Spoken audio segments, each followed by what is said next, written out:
So currently, basically our database for transit, it's a multitude of things. Right now, when I started, we had a developer that was developing transit software he was going to sell eventually.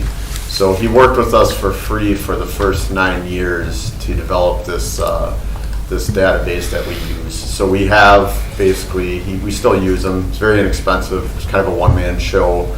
He has developed our database. He's also developed our app, which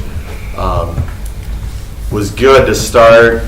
Technology's kind of up. He had some issues with Apple and Google. It changed some things, so he had to rewrite the whole thing in the last year. So it was down for about 6 months.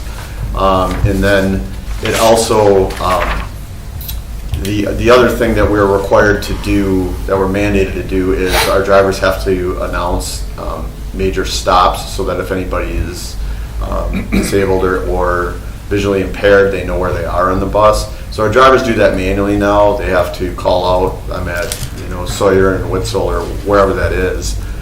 So we don't currently have an annunciation system or destination signs. So what the software would do, it would be these, basically, it's kind of like a data box that does a little bit of everything.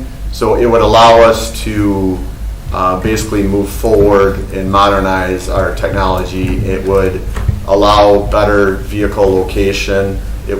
We also have automatic passenger counters, which are kind of a separate thing that feed into the database. It would allow for that data to be used better, but it would also allow for automatic stop annunciation. So instead of drivers calling it out, it would, by GPS, it would say, all right, your next stop is Sawyer and Witzel. It would have visual displays that would show where your next 4 stops are. So if you're not familiar with the community, right now you get on the bus, unless you ask the driver or passenger, you're not really sure where you're going or where you should stop. So it does a lot of those things